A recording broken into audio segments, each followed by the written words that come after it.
Savais-tu que nous sommes un peu comme un iceberg? 90% de notre quotidien est régi par notre inconscient. Donc en fait, nous n'avons pas vraiment contrôle absolu sur ce que nous faisons. Et d'ailleurs, nous allons pouvoir en discuter avec une professionnelle du bien-être qui va pouvoir t'accompagner à ce sujet.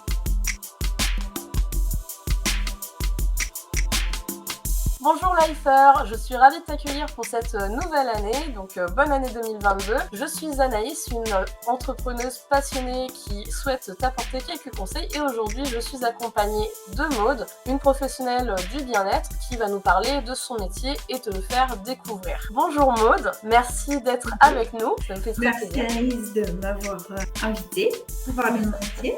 Avec plaisir. Et en premier lieu, j'aimerais que tu te présentes à nous, que tu nous dises un petit peu qui tu es et quel est ton métier. Bonjour à tous, à toutes. Je m'appelle Maude Aubert, donc j'ai 40 ans, j'habite Saint-Anisé, près de Poitiers dans la Vienne et je suis praticienne en hypnose. Donc je dis praticienne en hypnose parce que on peut dire hypnothérapeute que quand on est du corps médical. Et comme je ne suis pas du corps médical, c'est comme le terme client au lieu de patient. Je ne peux pas dire que j'ai des patients. La loi ne l'autorise pas, je ne suis pas médecin, donc j'ai des clients. Voilà. Pour dire parce que ça peut choquer un peu, mais non, c'est le terme qui est approprié.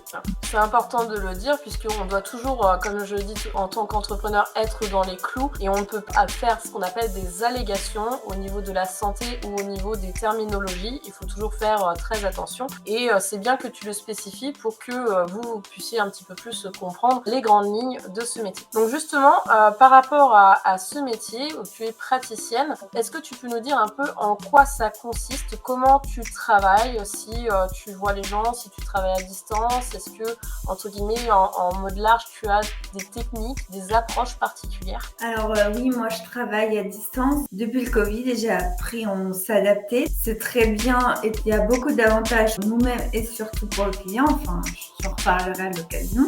Ça consiste en quoi? Alors en fait, grâce à ce super outil qui est l'hypnose, je vais soulager, libérer les gens des comportements, des choses qui les empêchent d'avancer dans la vie. Par exemple, quelqu'un qui est stressé. Alors le stress c'est très bon, voilà, à petite dose je dirais, mais quand on est envahi tous les jours par le stress au niveau professionnel, personnel, ça nous bouffe la vie en fait. Donc moi je vais travailler sur les émotions surtout en étant sur la globalité pour revenir sur le problème. Voilà, et surtout c'est par les émotions que ça devient une vérité générale pour l'inconscient et comme on agit par l'inconscient, voilà, faut redonner le bon message à l'inconscient, voilà. Oui, parce qu'en fait, c'est l'inconscient, ça nous régit complètement dans le sens où on met en place des habitudes, des croyances et notre cerveau les formalise comme une vérité absolue et il agit comme tel. Mon travail par des techniques, ça va être de donner à l'inconscient le bon message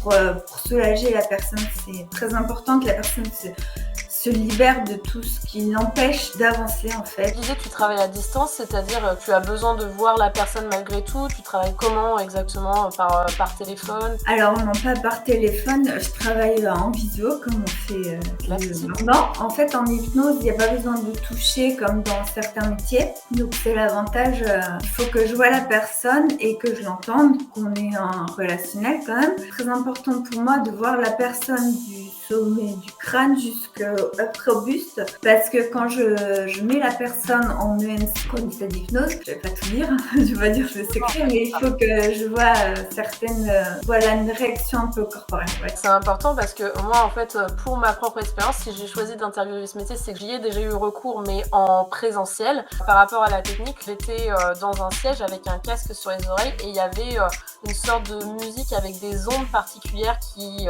en fait, interagissent avec l'inconscient, le cerveau. Elle me parlait en plus avec une voix très douce et ça me faisait partir. Personnellement, je l'avais utilisée par rapport à des soucis alimentaires, une catégorie d'aliments que j'avais un blocage absolu. Est-ce que tu peux avoir des soucis de ce genre alimentaire ou peut-être problèmes morphologie, thématiques que tu, entre guillemets, t'es spécialisée? Les problématiques un peu récurrentes, alors il faut savoir que l'hypnose très très large, c'est pour ça qu'il faut demander au praticien s'il peut traiter ce genre de problématiques, mais en général les gens ils me demandent de l'aide pour du stress, de l'angoisse, les deuils aussi, les problèmes de sommeil, le manque de confiance en soi, tout ça. Et les problèmes aussi relationnels, ça peut être un problème relationnel de base jusqu'à quelqu'un qui est dirigé, on va dire, par une personne toxique. Familiale, amitié, Tout etc. à fait. Mais dans le sens nocif ou peut-être maltraitance, voire harcèlement. Tout ça. Et oui, et aussi les traumatismes, c'est un terme qui est général. On peut vous avoir dit dans votre enfance oh, t'as un gros nez, et puis après vous focalisez sur le nez. Alors, parce qu'en fait, ce qui compte, c'est comme je disais tout à l'heure, l'émotion, ça peut toucher la personne. C'est-à-dire que cette réflexion, on pourrait la dire à moi quand j'étais petite et que ça m'a vraiment blessée, et on aurait pu la dire à toi, mais bah, c'est bien, j'ai un chronie, voilà. Et il y a des traumatismes comme ça peut être des petits traumatismes jusqu'au traumatisme vraiment agression sexuelle ou autre, enfin vraiment, voilà. Et moi, je me spécialise surtout dans le mal-être au travail. Que ça, c'est vraiment quelque chose qui fait mal. Je l'ai vécu moi-même, en fait. Plus facile pour moi, plus de comprendre la personne parce que j'ai vécu une petite descente aux enfers grâce à un épisode chaotique de ma vie au travail. Donc voilà. Du coup, ça te permet de vraiment axer sur ce sujet et d'avoir un accompagnement très spécifique puisque tu l'as très bien intégré pour l'avoir déjà vécu. Vis-à-vis de ces problématiques-là, est-ce qu'au niveau de tes séances, tu as une durée par séance ou peut-être une durée d'accompagnement selon le problème ou la personne? Au tout début, quand j'ai commencé ce métier, je faisais séance par séance, mais je me suis rendu compte que ça n'allait pas avec mon objectif qui est d'aider, d'envelopper dans une bulle un peu protectrice les gens que j'accompagne. Donc maintenant, je fonctionne par accompagnement. Le premier rendez-vous est offert. La personne va me dire tout ce qu'elle a comme problématique, d'où ça vient, on va creuser. Et Un bilan d'analyse en fait.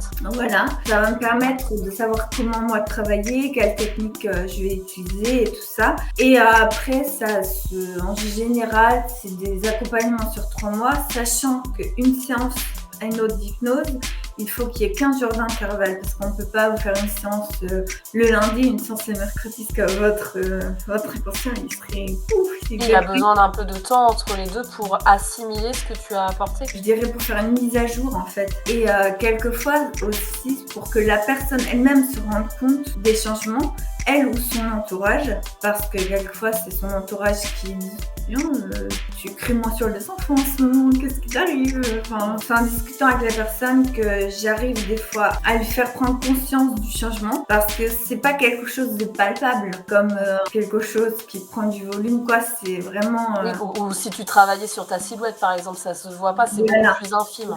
Dans l'émotionnel, c'est très sensible, c'est très subtil, donc il faut prendre le temps et en fait laisser. Voilà, il faut prendre le temps. Et moi, dans l'accompagnement, je pense que c'est mieux qu'une séance après une autre, et voilà. Comme si je prenais un enfant par la main et que je l'aidais à traverser la route, vous voyez. Au niveau de la durée, quand tu fais une session, ça va être environ combien de temps? Très variable selon les personnes, selon le problème qu'on va aborder à la séance précise, cette séance-là. Ça peut varier de une demi-heure à 1h30. C'est vraiment très large. Ça dépend aussi de la personne que j'ai en face de moi parce que il y a des personnes qui vont droit au but, qui sont très sympathiques. Il y en a qui ont besoin de parler et je suis aussi là pour ça. D'où l'accompagnement, c'est pas seulement je fais la séance d'hypnose, c'est j'écoute et ça fait partie aussi de mon métier. C'est mettre en avant l'individu, encore une fois. Donc c'est très bien. Alors, dis-nous un petit peu, au niveau de ton parcours professionnel, parce que là, ça fait combien de temps que tu fais ce métier?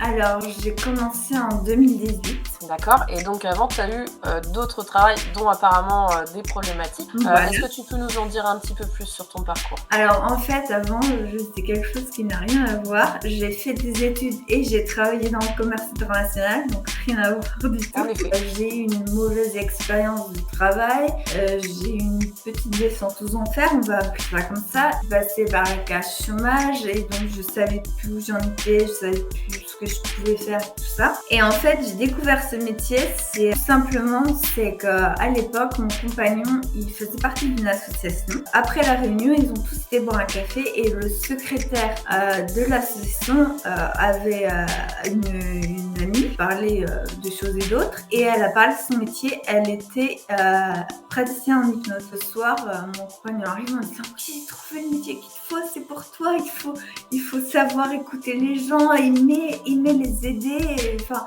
vraiment, être bienveillant, avoir de l'empathie. Pour lui, personnalité correspondait à ce métier, en fait. Exactement. Et donc après, j'ai pris contact avec cette personne, j'ai beaucoup parlé, enfin j'ai pris beaucoup de renseignements, tout ce qu'il fallait pour. Je sais pas comment te le dire, je sentais que c'était bon, c'était bon. Et tous les jours, ça me le confirme parce que, alors, ça va peut-être faire cliché, mais je suis vraiment moi-même quand je suis avec la personne, enfin, c'est moi. Je sais pas comment dire. C'est ce qu'on appelle l'évocation, en fait. Je dis toujours qu'on a un peu une mission chacun à apporter, quelque chose pour lequel on est là. Pas une sorte de destin, mais c'est que voilà, on évolue et on se découvre. On trouve des fois qu'on a des aptitudes, des compétences, un savoir-faire où on se sent bien. Et en fait, c'est ça que finalement tu as trouvé. Il n'y a pas de hasard dans la vie. Si c'est venu à toi, j'arrête pas de dire, il n'y a jamais de hasard. Ça s'est imposé à toi comme ça. Finalement, en fait, la voie dans laquelle tu t'étais destinée de base, tu t'étais vraiment dit que c'était pour toi, tu l'avais fait juste parce qu'il fallait travailler, il fallait avoir un truc et que ça te paraissait correspondre.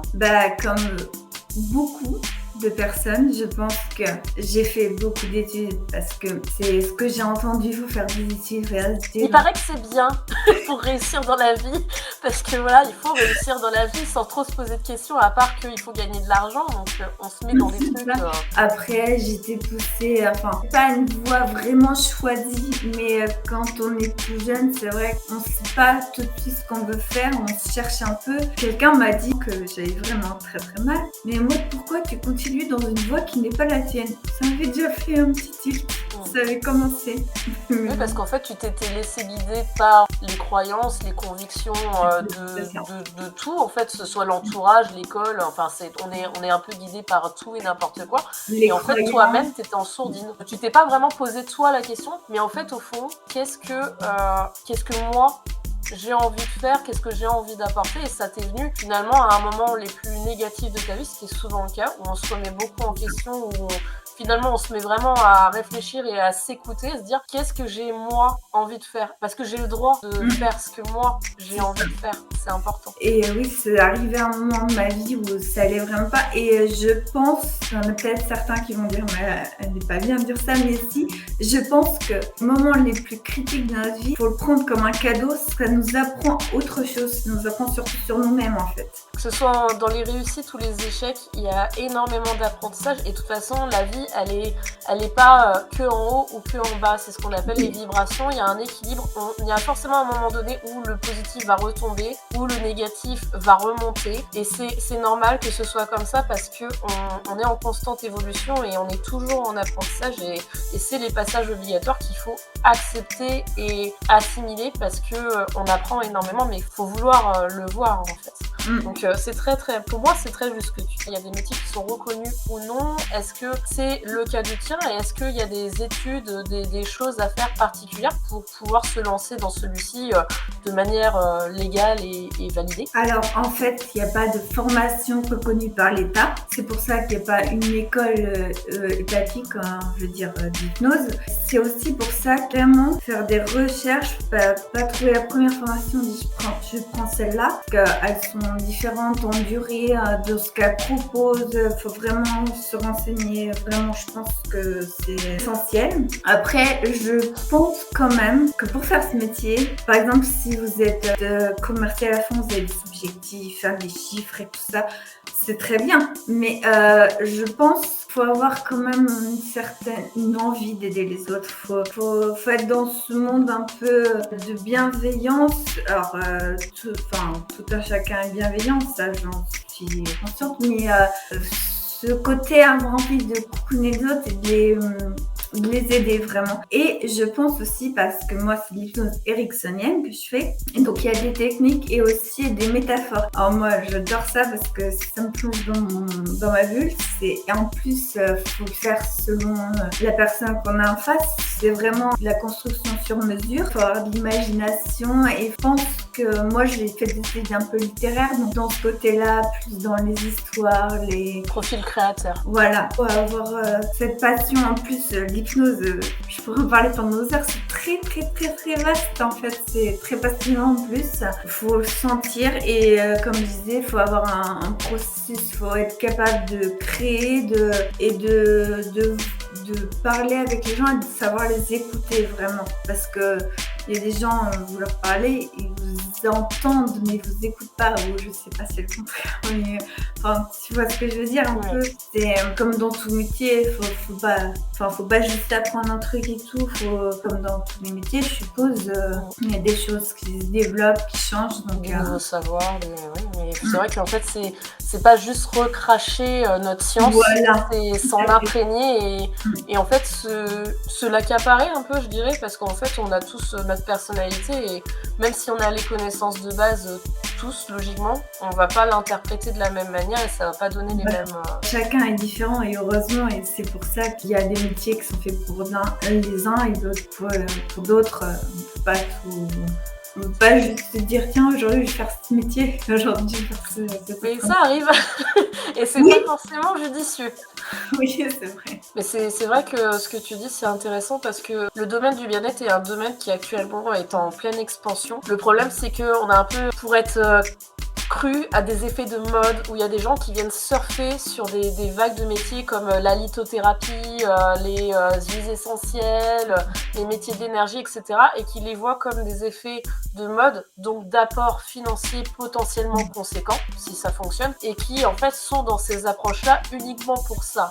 Et c'est vraiment dommageable parce que ça va pas être des personnes qui, comme je dis toujours, vont être vraiment investies sur la base qu'est l'individu et ils vont occulter ça, ce qui au bout du compte fonctionnera peut-être un certain temps, mais sur le long terme ne sera pas efficient et surtout mettra à mal à la fois les gens et le métier en termes d'image, en termes d'apport, qui sera négatif pour tous. Et c'est vrai que quand on parle de bien-être, logiquement, on est censé être vraiment sur la bienveillance réelle, la vraie, pas les faux semblants pour en fait y gagner soi. C'est des métiers où c'est un don de soi.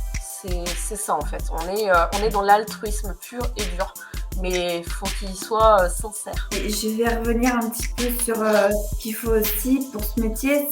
Je ferai une parallèle avec le métier de professeur, c'est-à-dire qu'il faut étudier avant comment on va pouvoir aider la personne. Après, il y a la séance elle-même et après il y a un compte rendu à faire et encore retravailler pour l'aider au mieux. Donc on peut pas trop rentrer dans les détails pour te présenter parce que il y a l'air d'avoir énormément mais apparemment au niveau de ton circuit et de ton évolution, tu as quand même pas mal de connaissances basiques déjà sur tout ce qui est le cerveau, l'inconscient, etc. à engranger. J'imagine qu'il y a énormément de choses à savoir et sans doute des techniques différentes de l'un à l'autre, puisque je sais qu'en hypnose il y a plusieurs approches possibles selon les professionnels. En dernier, je te demanderai qu'est-ce que vraiment, depuis que tu fais ce métier, est-ce qu'il y a une expérience, un client, un thème qui t'a vraiment marqué, vraiment fait évoluer peut-être dans ta vision ou ta manière d'approcher tes clients? Alors, c'est vrai que ça m'a fait voler et ça m'a surtout mis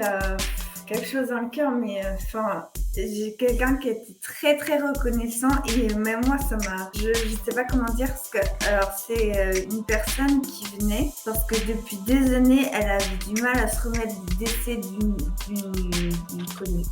quelqu'un de proche. En fait à cette époque je recevais chez moi et je me souviens, alors le truc, il y a un livre de mon étagère qui a bougé. Et cette personne me dit « Ah, c'est marrant, c'était son auteur préféré !» Alors là, ça m'a fait vraiment... Voilà, j'ai fait la séance. Elle est revenue pour une deuxième séance. Et elle m'a dit « Oui, c'est vraiment super, je me sens bien, et mes parents le trouvent mieux. » Et en fait, je pensais pas qu'en une séance, il y aurait autant de résultats. En fait, ça dépend tellement des personnes, tellement de plein de paramètres différents.